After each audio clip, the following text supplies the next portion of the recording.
We're in our next section in our Creating Abundance program, and I wanted to remind you that during the program we'll be making shifts. We make shifts, energetic shifts, and a couple really important things to do during your program are to take wonderful salt baths. I'm enjoying the sea salt baths, which are so powerful, and a lot of energetic healers now have told me this is the way to go with the sea salt baths, and I add small amounts of the Himalayan sea salt to it also. It's a little more pricey, so I mix them and kind of get that going. Also, I want to talk to you about the power. So you use those to help. If you'll do those on a regular basis, you'll feel much more relaxed and you will have easier transitions with the energetic shifts, because one thing that I think is really important to remember is that we don't always feel good when we're moving into our light bodies, but it's not anything to be afraid of. One of the radio show guest that Lauren has that I adore is Lisa Transcendent Brown, and she's a great person to listen to and understand about all the energetic shifts and what's going on. It's really actually a great thing, and she's a big advocate of rest just as I am, and so just know that these sea salt baths will help. Now, another thing that I've done for years that is so amazing and so powerful are cold showers for anxiety. And I know that doesn't sound very exciting, but if you are ever having any anxiety, hop in a cold shower. There is scientific research that says that it turns on a blue spot in the brain. And when I first started doing them, it was because I was experiencing anxiety, which was probably me moving more into my light body. Not going to judge it, just going to know that our hard times do make us the powerful creators, the amazing people we are. So just bless that time, and know that I'm so blessed to have found the cold showers. The cold showers work for a lot of people. They're amazing, and as you do them, and I could only last about a minute when I started, but as you're doing them, you're kind of going, so, you know, who has time for any anxiety or fear when you're going, So keep that in mind. Cold showers are a very powerful tool for you as you're, if you ever do experience any anxiety. I'd like to let people know about that. Okay, I want to talk now about Feng Shui, the Oriental art of placement. I have practiced Feng Shui for years to the point now where it's just second nature to me, where I like to enhance my environment and make everything look more beautiful, and they've done it for thousands of years. And if you place things with intention, now here's the question: is it actually the area that they say? Because Feng Shui is very scientific, and they tell you exactly where to put things, and I'm going to give you some hints on that. Or is it the intention behind it?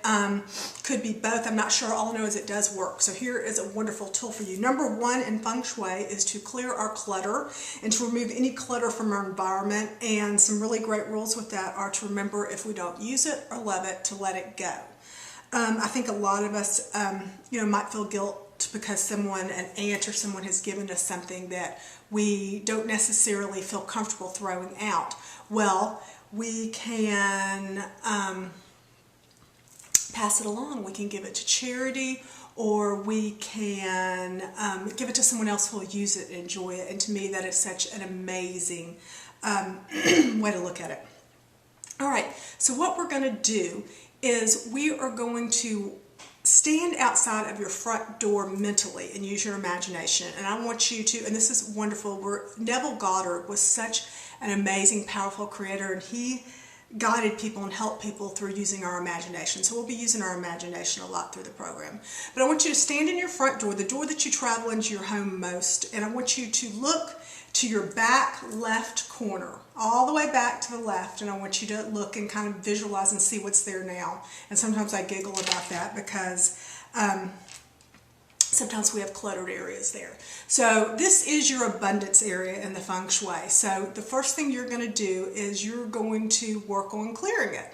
Now, you might not feel like, you might feel stuck and like it's a problem. So go ahead and call your angels in now.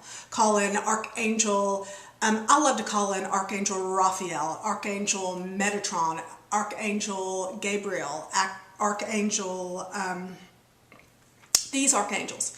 And if I didn't mention Raphael, certainly Raphael, and have them to help you get started energetically cleaning the area. Okay, so it's always good to give them a good hour or so start ahead of you. And then you can start clearing the area. You can fill bags, take them to charity, and do a little bit at a time. Don't overwhelm yourself. Once you get the area cleared and bright and clean, this is amazing. And while I'm cleaning, I like to do it with intention. I like to say I'm clearing and healing my abundance area. I'm bringing more abundance into my life. I'm just creating on wonderful levels now. And as you do this, it is very powerful, and it creates shifts, and it does amazing things for your abundance area. Then you get to go to the fun part. Then it's time to decorate. Now, with decorating, always big, healthy plants are wonderful. Flowers are wonderful. Roses have the highest vibration of any flower. So with roses, you're always lifting and healing your vibration. And I want to mention something. I've heard this from many healers that in certain lives, sometimes people, past lives, if you believe in past lives, and I think 60% of the population does at least, people have been known to take on vows of poverty. And in this life, we might not know it. So it is always a good, safe bet to go ahead and talk to your angels and talk to your guides about asking for any contracts that you made in the past concerning poverty to go ahead and be broken now, just to break all contracts, but to work with your angels and your guides on that, and you'll be led in the perfect way to do that. All right, so we're back to our abundance area and candles. Always a great thing with candles. Now, I am a big fan of green candles for abundance. Green is the color of abundance. I love to light my candles and say my positive affirmations and my positive prayers for abundance. And then also you could keep something beautiful and pretty in the area. Now, you can put things that signify abundance to you that could look like gold, or it could look like money. And then I love this. This is a little something I got. It is a little genie bottle. So you can remember that you're always having your wishes granted. Whatever you choose. Also, crystals in this area are powerful. This looks like, this is a beautiful piece of fluorite. And fluorite is very wonderful to have in your bedroom to sleep by, or to keep in your abundance area, because purple is one of the colors of abundance. Purple and gold are great representations and great for abundance. All right, so that gives you some ideas on your abundance area. Also, just keeping the area clean, setting your intentions. There is, in the book, Activate Your Abundance, there is something called the red envelope technique that I was given by a Feng Shui expert, where you take a red envelope and you take your piece of paper and you write down all your wishes for that area. So your abundance area, you could write down all your wishes for the abundance to flow into your life, and all the people you're going to help, and all the things you're going to do with your abundance. And you could put it in the red envelope and kind of hide it somewhere in that area. And it's always fascinating when I go back and check my envelopes after a year or a period of time that most of what I have wished for, I get so much of it, because we are having so much metaphysical help and so many different things we can't see are going on to help us, because abundance is energy.